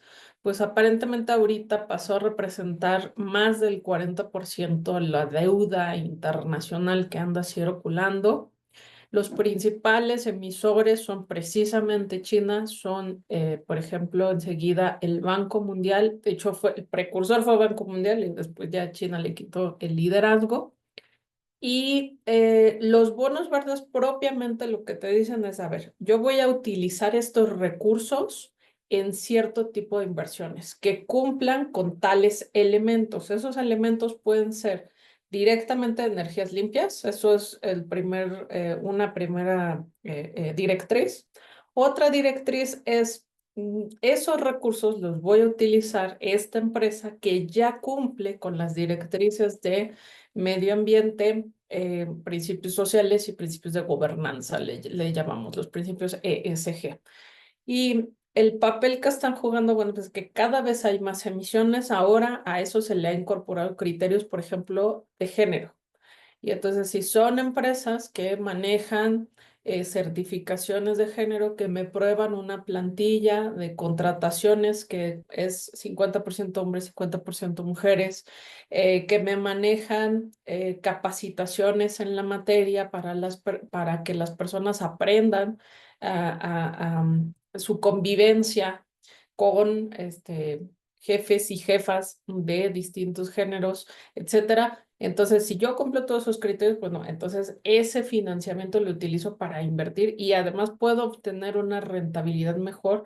Estamos estimando que de diferenciales de, ¿qué serán? 50 a 150 puntos base, más o menos, más barato, porque ya demuestras todos esos criterios, ¿no? Eso es el impacto ahorita principal que está teniendo según las estadísticas.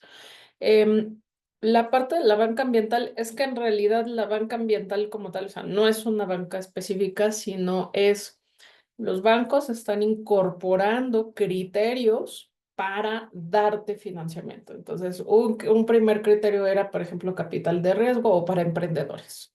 Ese parece ser que en muchos países no funcionó, incluyendo América Latina. Ahora, hay otra serie de criterios en donde, a ver, sin importar tu tamaño, si tú me demuestras la incorporación de estos principios ESG, la incorporación de, por ejemplo, la economía circular, tal vez, a lo mejor no tienes un proyecto en el que me puedas demostrar propiamente los mismos principios de los bonos verdes, pero que sí un proyecto productivo en el que casi no generas basura o la generación de basura o residuos la vas a reutilizar, un poco la economía circular. Entonces te puedo dar otros mecanismos de financiamiento, otras alternativas, otras incluso tasas, facilidades, etcétera. Entonces, más que propiamente una banca ambiental, es una serie de criterios que están incorporando. Ahora, realmente, como tal, la banca comercial con esos criterios, el tipo de crédito que se está otorgando, pues las estadísticas nos dicen que vamos muy abajo, y que pues, para América Latina pues, representan ni siquiera el 5% del total del crédito otorgado. En Europa es un poco mayor, pero no llega tampoco al 10%. Entonces, no es tan amplio, pero se están incorporando esos criterios. Y sobre Eduardo Torres, que nos dice sobre la creación de las instituciones. Bueno, las instituciones, por ejemplo, el Banco de Inversión Asiático, el Banco de Desarrollo Asiático, incluso fue anterior al propio liderazgo chino, pero la idea sí ya era tener un banco de desarrollo que hiciera las veces de lo que hace la banca de desarrollo internacional en Estados Unidos, en América Latina, es decir, figuras representativas en el sistema financiero internacional. Eso fue en un primer momento. Ahora, ¿qué influencia ha tenido? Pues precisamente en que su moneda se haya fortalecido. La verdadera fortaleza fue a partir de que se aceptó como parte de la canasta monedas de los derechos especiales de giro en el Fondo Monetario Internacional. Eso ya lo hizo una divisa fuerte, pero su influencia para el comercio internacional, por ejemplo, para la generación de préstamos a partir de estas instituciones, pues evidentemente sí se ha fortalecido. De hecho, hay líneas de crédito especiales que otorga el Banco Asiático de Inversiones ya en esa moneda, y eso le ha permitido, pues, mejorar, por ejemplo, el manejo de sus reservas, le ha permitido pues, hacer tratos con otras empresas, le ha permitido acceso a otros mercados, le ha permitido incluso bursatilidad en sus bolsas de valores. Entonces, evidentemente que sí ha fortalecido la moneda. Sin embargo, pues el mercado financiero internacional sigue bajo la premisa de queremos tipos de cambio libres, flotantes, y eso no lo ha permitido el Banco Central de China, y por eso es que algunos señalamos que incluso cuando el Banco Central de China en algún momento lo prometió, ahora ya ni siquiera lo promete, pero en algún comunicado llegó a decir que sí pretendía en un futuro dejar a la libre flotación el yuan. Eso sí podría ser un gran diferenciador entre pues este liderazgo, ¿no? Estados Unidos-China. Evidentemente que eso sí tendría gran influencia, gran impacto. Y bueno, pues creo que eso serían con eso respondo todas las dudas que teníamos. Muchas gracias, Nitzia. Nada más rápidamente, menciona José Torrijos, que si puedes, era la primera pregunta. La base de las reformas chinas se hicieron pensando en la banca de inversión en infraestructura como pilar del nuevo sistema de los noventas. Pregunta, no sé si rápidamente, por favor, puedas abordar esto. Sí, no se hizo pensando en la banca de inversión. China siempre pensó en banca comercial, banca de Estado. La idea en realidad de aperturar y de abrirse el mercado de valores es presión de Occidente, presión de su integración a esos mercados internacionales, y ha sido el mecanismo de la afluencia de capitales extranjeros a través del mercado de valores. Entonces, no se pensó como base ni siquiera su ni internacionalización de las propias bolsas. Muchas gracias a la doctora Nitzia por sus respuestas. Y rápidamente también comenta Sandra Trejo, pregunta para nuestro Juan Cruz, ¿cuál sería la relación de la teoría de la ciencia con el sueño chino? Y también yo, aprovechando el micrófono, me permito preguntarte, Juan Cruz, un poco conectando con la ponencia de Luis Gabriel en el sentido del papel de Taiwán, porque parte del conflicto o sea, más bien de las tensiones que hay en el estrecho, tiene que ver con la identidad justo geopolítica taiwanesa que está peleándose entre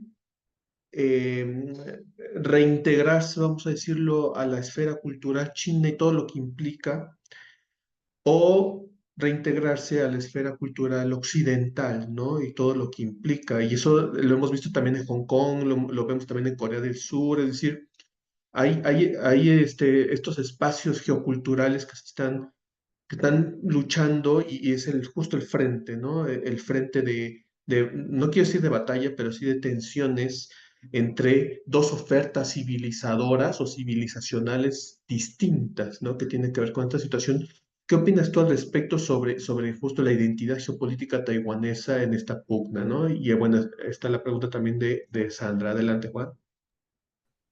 Bueno, muy interesante la pregunta de Sandy y la tuya, voy a tratar de ser breve.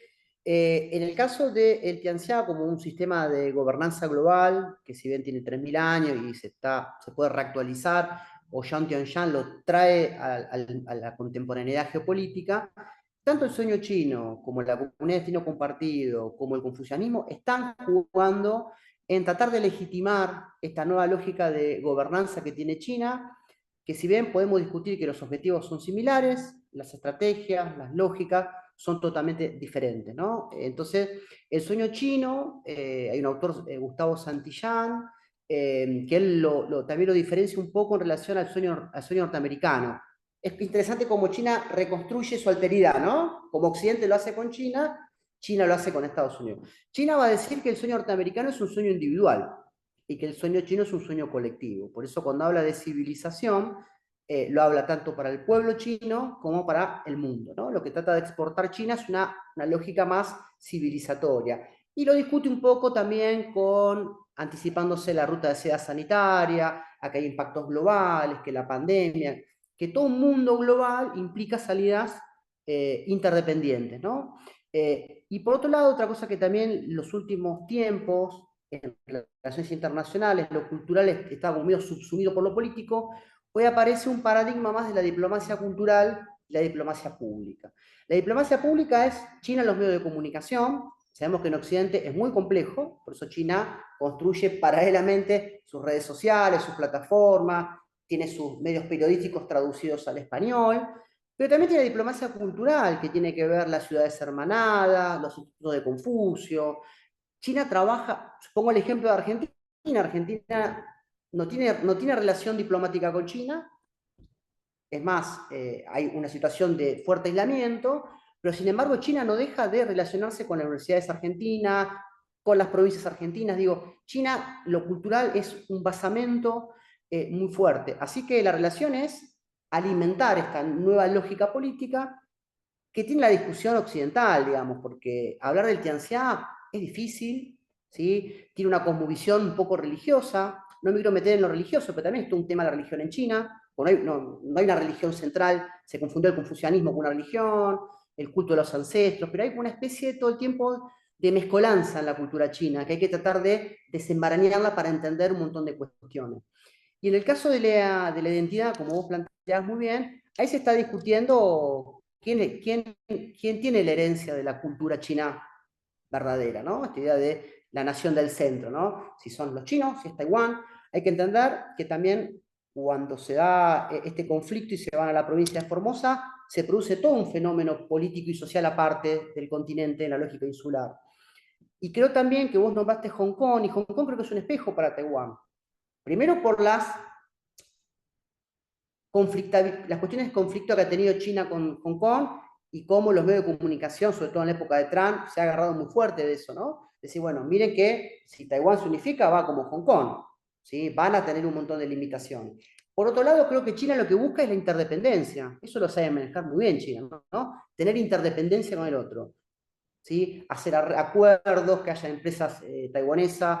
Digo, ahí me parece que, y coincido con el colega, va a ser difícil, porque ahí hay una cuestión geopolítica, el famoso escudo de sílice, ¿sí? Hay una cuestión geopolítica, no solamente de los semiconductores, sino que no va a querer que China amplíe su desarrollo regional, ¿sí? La ruta de la seda puede ser un escenario que estamos viendo que eso no lo puede parar Estados Unidos, porque muchos países se van subiendo todo el tiempo a la lógica de ahí.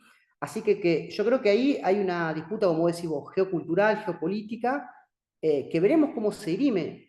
Yo no sé si Estados Unidos va a ser como Ucrania, de poner Ucrania en tensión para que quede en el medio entre Estados Unidos y Rusia, si lo van a hacer con Taiwán también, porque hay como una persuasión permanente ahí. El tema es que China nunca se sale de su juego todavía. Hasta ahora, las veces que lo han buscado, China no ha salido bélicamente porque todavía no tiene una paridad bélica.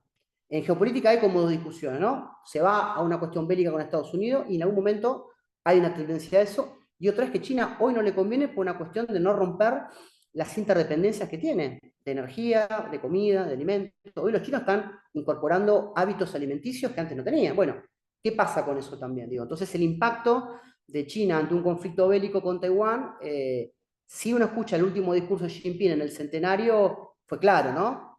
Fue contundente con respecto a eso. Bueno, veremos cómo lo hace, si lo hace por lo bélico o por lo diplomático. Por ahora, por ninguna de las dos cosas, está en condiciones de hacerlo para mí. Excelente, muchas gracias por tu respuesta, Juan. Pues como podemos ver, los temas tratados aquí pues tienen mucha relación, como yo decía en un inicio, con el posicionamiento estratégico de China en el mundo y que tiene que ver mucho también con sus pequeñas estrategias, vamos a decirlo. Es decir, a lo mejor aquí la doctora Alicia me corregirá, pero es sabido, o parece que hay una coincidencia en la literatura, que el control férreo del sistema financiero chino pues tiene que ver con una protección de un sistema muy poco regulado en el mundo, que es el sistema financiero internacional justo, y que fue pues lo que provocó la recesión global en el 2008, entre otras grandes cuestiones. Ahorita hay una apertura cada vez mayor del sistema financiero y eso pues está provocando ciertos problemas que el gobierno del Partido Comunista está teniendo a bien ajustar y que la manera en que se hace, es decir, toda esta situación que discute Barry Naughton en su literatura sobre si China es socialista o capitalista, tiene que ver con lo que ya mencionó el profesor Juan Cruz, es decir, hay un componente cultural e identitario de cómo en China se hacen las cosas de la manera en que se hacen, ¿no? Y es un poco también lo que hemos tratado de analizar en esta situación y que tiene numerosas ramificaciones, pues una de ellas tiene que ver con lo que ya nos expuso al inicio el maestro Alejandro sobre cómo se hace, eh, cómo se lleva a cabo, ¿no? Todo este asunto de, vamos a decir, de esfuerzo en aras del impulso de las energías renovables y todo lo que tiene que ver con el fomento de energías limpias y el problema que supone el uso de las energías no renovables, particularmente el carbón. Eso es una situación estratégica y también pues tiene que ver con el cómo se busca resolver el asunto en Taiwán, que coincido con Luis Gabriel, es el último gran reto geopolítico, al menos del Heartland chino, que tiene por resolver. El asunto en Taiwán es el último, ¿no? Pero bueno, eso a lo mejor es tema para otra situación. Entonces, rápidamente me gustaría en 2, 3 minutos, colegas, ofrecerles la palabra, prenderles el micrófono para que podamos dar algunas consideraciones finales, ¿no? Sobre nuestros temas, sobre alguna reflexión que les haya surgido a partir de las inquietudes. Comenzaríamos con Luis Gabriel. Adelante, por favor. Algunas conclusiones sobre esto que hemos platicado.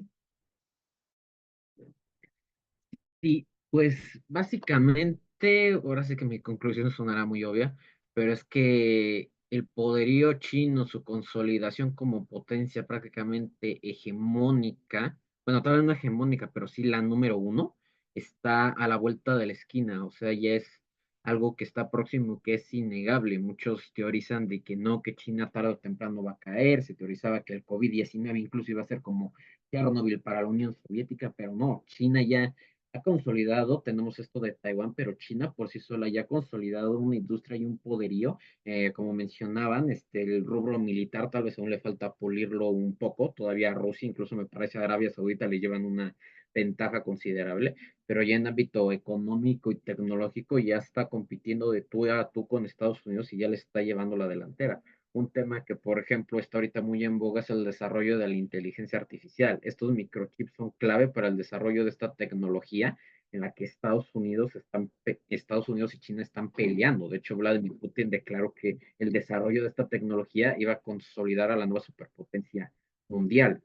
Entonces tenemos esta carrera donde China tiene Taiwán. O sea, Taiwán es su gran amenaza, su gran asunto pendiente con la historia, como dije coloquialmente, su gran gallina de los huevos de oro. y también porque Taiwán es eso, o sea, esta democracia digital, este gobierno transparente que aboga porque todos participen, pues literal Estados Unidos agarra a Taiwán y dice, ve, así deberías de ser tú, China. Es el símbolo contrario, es su antítesis. Por eso China debe de acabar con eso porque es el símbolo y grito de se puede ir en contra de China y hay que ir en contra de China. Y con esto terminaría y reitero mi agradecimiento por la invitación de este proyecto y este.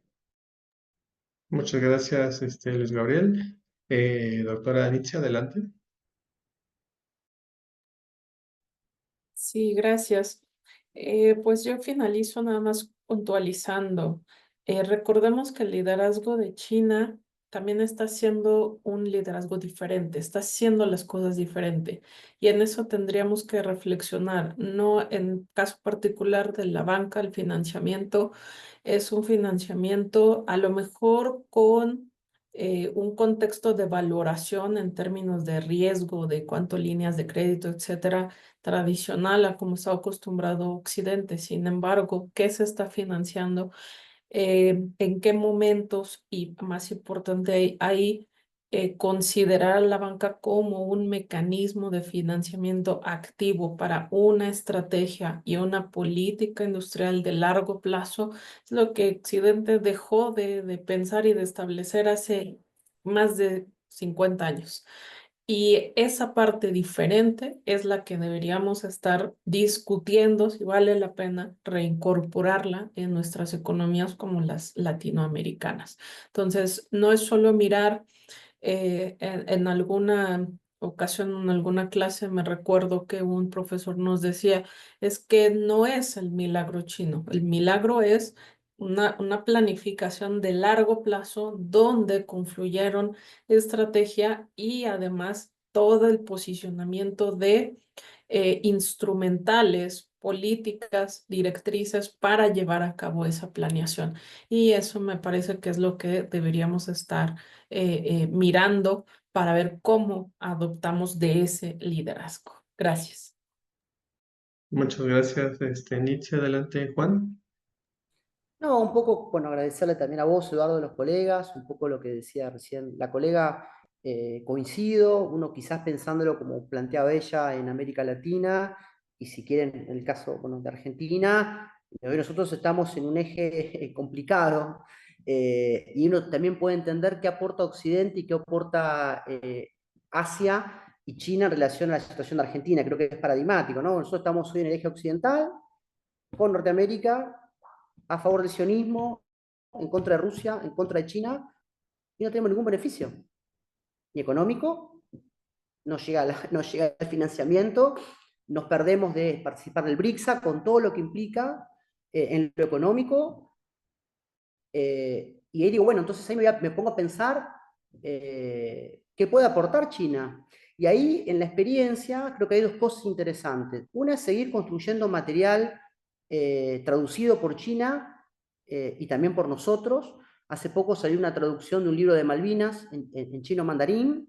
Creo que también está bueno que hagamos intercambio de estas producciones en idioma chino y también que lo hagamos en nuestra lengua española, castellana. También creo que es importante tomar la dimensión cultural, porque es la que nos permite justamente esto, ¿no? Como diría Edward Said, ¿no? Tratar de entender un montón de cuestiones. Hoy hablabas muy bien, Eduardo, cuando decía, China es socialista. Esas discusiones son nuestras de Occidente. China eso no es ninguna contradicción. Nosotros estamos discutiendo todavía un montón de cuestiones que China ya lo tiene superado, inclusive hasta las cuestiones de cómo aborda las temáticas, ¿no?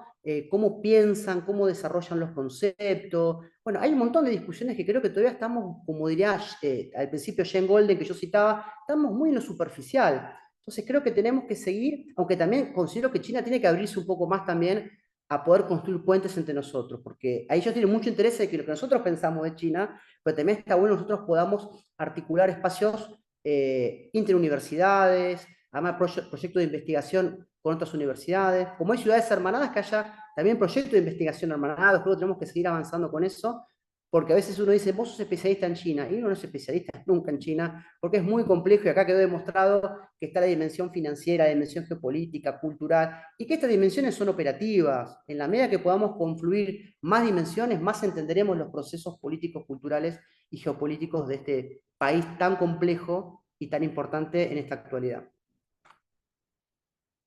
Muchas gracias, Juan, por tus consideraciones finales. Pues a mí no me queda más que agradecer a Luis Gabriel, Nitzia, Juan, por su participación en este panel. Y bueno, pues nos quedamos con la invitación, ¿verdad? Se les extendemos la cordial invitación a lo que va a ser la penúltima mesa del Seminario China de Estudios Estratégicos, que justo será mañana a las 11 de la mañana, igual transmisión en vivo por el canal del Grupo de Estudios sobre Eurasia, en donde analizaremos las estrategias de China en el Medio Oriente.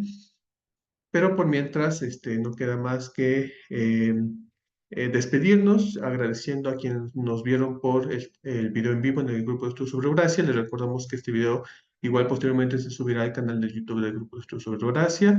Luis Gabriel, Nitzia, Juan, muchísimas gracias por participar y muchísimas gracias a quienes nos vieron. Por el momento nos despedimos.